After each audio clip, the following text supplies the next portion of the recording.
ಹಣದ ಬಗ್ಗೆ ನಾವು ಚಿಕ್ಕ ವಯಸ್ಸಿನಿಂದ ಏನು ಕೇಳಿದ್ದೀವಿ, ಏನು ನೋಡಿದ್ದೀವಿ, ಏನು ಎಕ್ಸ್ಪೀರಿಯೆನ್ಸ್ ಮಾಡಿದ್ದೀವಿ. ಹಣದ ವಿಚಾರದಲ್ಲಿ ನಮ್ಮ ತಂದೆ ತಾಯಿಯ ಸ್ವಭಾವ ಯಾವ ರೀತಿ ಇತ್ತು, ಉಳಿತಾಯ ಮಾಡ್ತಾಯಿದ್ರು, ಇನ್ವೆಸ್ಟ್ಮೆಂಟ್ ಮಾಡ್ತಾಯಿದ್ರು ಅಥವಾ ಖರ್ಚು ಮಾಡುವ ಸ್ವಭಾವನ.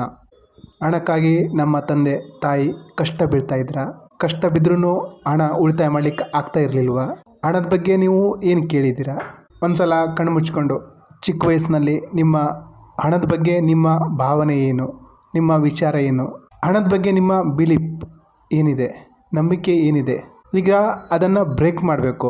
ಇಲ್ಲಾಂದರೆ ಅದೇ ಯೋಚನೆಯಲ್ಲಿ ಅದೇ ಭಾವನೆಯಲ್ಲಿ ನೀವು ಇದ್ದರೆ ಈಗೇನು ಪರಿಸ್ಥಿತಿಲಿ ಇದ್ದೀರೋ ಅದೇ ಪರಿಸ್ಥಿತಿಯಲ್ಲಿ ಇರ್ತೀರ. ನಾವು ಒಂದೊಂದೇ ನಂಬಿಕೆಗಳನ್ನು ಹಿಡಿದುಬಿಟ್ಟು ನೋಡೋಣ, ನಮ್ಮ ಒಳಗಡೆ ಏನು ವಿಚಾರ ಬಿದ್ದಿದೆ, ಏನು ಬಿಲೀಫ್ ಬಿದ್ದಿದೆ, ಅದು ನಿಜನ ಸುಳ್ಳ. ಒಂದು ಉದಾಹರಣೆಗೆ, money is root of all evil. ಹಣವು ಎಲ್ಲ ಕೆಟ್ಟದಕ್ಕೆ ಮೂಲ. ನಾವು ಈ ರೀತಿ ಅಂದ್ಕೊಂಡಿದ್ದೀವಿ. ಆದರೆ ಈ ಬಿಲೀಫ್ಸ್, ಈ ನಂಬಿಕೆ ಏನಿದೆ ಅದು ತಪ್ಪಾದ ನಂಬಿಕೆ.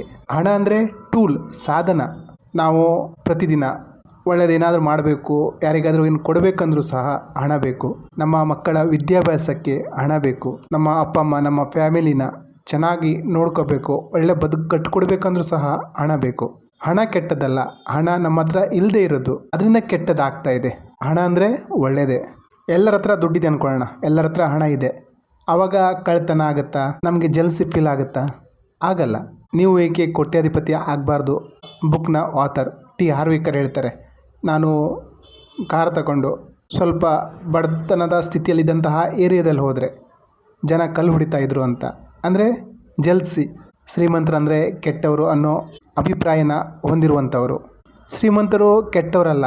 ಎಷ್ಟೋ ದೊಡ್ಡ ದೊಡ್ಡ ಶ್ರೀಮಂತರು ಲಕ್ಷ ಕೋಟಿನ ಡೊನೇಟ್ ಮಾಡಿದ್ದಾರೆ, ಬಡವರಿಗೆ ಸಹಾಯ ಮಾಡ್ತಾ ಇದ್ದಾರೆ, ಕ್ಯಾನ್ಸರ್ ಪೀಡಿತರಿಗೆ ರಿಸರ್ಚಿಗಾಗಿ ಹಣ ಕೊಟ್ಟಿದ್ದಾರೆ. ಆ ರೀತಿಯ ಉದಾಹರಣೆಗಳು ತುಂಬ ಇದೆ. ನಾವು ಶ್ರೀಮಂತರ ಬಗ್ಗೆ ಏನು, ಶ್ರೀಮಂತರಂದ್ರೆ ಏನು, ಮೋಸಗಾರರು, ಕೆಟ್ಟವರಂತ ಅಂದ್ಕೊಂಡಿದ್ದೀವೋ ಆ ಮೈಂಡ್ ಸೆಟ್ನ ಬದಲಾಯಿಸ್ಕೋಬೇಕು. ದುಡ್ಡಿದ್ದವರು ಕೆಟ್ಟವರು ಅಂದರೆ ಒಂದು ಟಾರ್ಗೆಟ್ ಫಿಕ್ಸ್ ಮಾಡಿರ್ತೀವಿ. ಇವ್ರ ಹತ್ರ 1 ಲಕ್ಷ ಬಂತ, 10 ಲಕ್ಷ ಬಂತ, 50 ಲಕ್ಷ ಬಂತ, ಈಗ ಇವರು ಕೆಟ್ಟವ್ರು ಆಗ್ತಾರೆ. ಅಥವಾ ಇವ್ರ ಹತ್ರ 1 ಕೋಟಿ ಬಂತ, ಇವ್ರೀಗ ಕೆಟ್ಟವ್ರು ಆಗ್ತಾರೆ ಅಂತ. ನಾವು ಕೆಟ್ಟವ್ರು ಆಗಬಾರ್ದಲ್ಲ, ಹಾಗಾಗಿ ನಾವು ಹಣ ಮಾಡಬಾರ್ದು ಅಂದ್ಕೊಂಡಿರ್ತೀವಿ. ನಮ್ಮ ಡೀಪ್ ಲೆವೆಲಲ್ಲಿ ಆ ಒಂದು ಬಿಲೀಫ್, ನಂಬಿಕೆ ಬಿದ್ದಿರ್ತದೆ. ಹಣ ದುಡಿದು ಬಿಟ್ಟರೆ ಕೆಟ್ಟವರಾಗಲ್ಲ. ಕೆಟ್ಟವರಾಗಿದ್ದರೆ ಹಣ ಇರಲಿ ಇಲ್ಲದೆ ಇರಲಿ ಕೆಟ್ಟವರಾಗಿ ಇರ್ತಾರೆ. ಒಳ್ಳೆಯವ್ರ ಹತ್ರ ಹಣ ಬಂದರೆ ಇನ್ನೂ ಚೆನ್ನಾಗಿ ಸಮಾಜಕ್ಕೆ ಕೊಡುಗೆ ಕೊಡ್ತಾರೆ, ತುಂಬ ಜನರಿಗೆ ಸಹಾಯ ಮಾಡ್ತಾರೆ. ಹಣ ಕೆಟ್ಟದಲ್ಲ, ಶ್ರೀಮಂತರು ಕೆಟ್ಟವರಲ್ಲ. ಹಣ ತುಂಬ ಒಳ್ಳೆಯದು, ಶ್ರೀಮಂತರು ತುಂಬ ಒಳ್ಳೆಯವರು. ನೀವು ಈ ಬಿಲೀಫ್ಸ್ನ, ನಂಬಿಕೆಗಳನ್ನು ಹುಡುಕಿ ಅದನ್ನು ಚೇಂಜ್ ಮಾಡ್ಕೊಂಡಿಲ್ಲ ಅಂದರೆ, ಅದನ್ನು ಕಟ್ ಮಾಡಿಲ್ಲ ಅಂದರೆ ನಮ್ಮ ಮುಂದಿನ ಜೀವನನೂ ಆ ನಂಬಿಕೆಗಳು ನಮ್ಮನ್ನು ಕರ್ಕೊಂಡು ಹೋಗ್ತಾ ಇರ್ತದೆ. ನಮ್ಮ ಜೀವನದಲ್ಲಿ ಬದಲಾವಣೆ ಆಗಲ್ಲ. ಹಾಗಾಗಿ ಆ ನಂಬಿಕೆಗಳನ್ನು ಗುರುತಿಸಿ ಬದಲಾಯಿಸ್ಕೊಳ್ಳೋದು ತುಂಬ ಅವಶ್ಯಕ.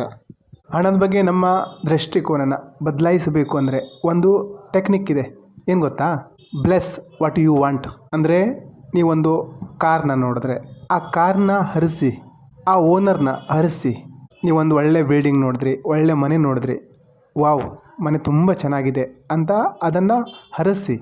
ಆವಾಗಲೇ ನೀವು ಆ ರೀತಿಯ ಫೀಲಿಂಗ್ನ, ವೈಬ್ರೇಷನ್ನ ಹೊರಗಡೆ ಕಳಿಸಿದಾಗ ನೀವು ಅದೇ ರೀತಿಯ ವಸ್ತುಗಳನ್ನು ಅಟ್ರ್ಯಾಕ್ಟ್ ಮಾಡ್ತೀರಾ. ಮುಂದಿನ ವಿಡಿಯೋದಲ್ಲಿ ನಾವು ಮಿಲಿಯನೇರ್ ಮೈಂಡ್ಸೆಟ್ನ ಕ್ರಿಯೇಟ್ ಮಾಡೋಣ. ಬರಲಿರುವ ಲಕ್ಷ ಕೋಟಿಗಳಿಗೆ ನಮ್ಮ ಮೈಂಡ್ಸೆಟ್ನ ರೆಡಿ ಮಾಡ್ಕೊಳ್ಳೋಣ. ವಿಡಿಯೋಗಳು ಸಿಗಬೇಕು, ಮಿಸ್ ಆಗಬಾರ್ದು ಅಂದರೆ ಚಾನಲ್ನ ಸಬ್ಸ್ಕ್ರೈಬ್ ಮಾಡ್ಕೊಳ್ಳಿ, ನೋಟಿಫಿಕೇಷನ್ನ ಆನ್ ಮಾಡಿ. ಎಲ್ಲರಿಗೂ ಸಹಾಯ ಆಗಲಿ ಅನ್ನೋ ಹಾಗಿದ್ರೆ ಈ ವಿಡಿಯೋನ ಶೇರ್ ಮಾಡಿ.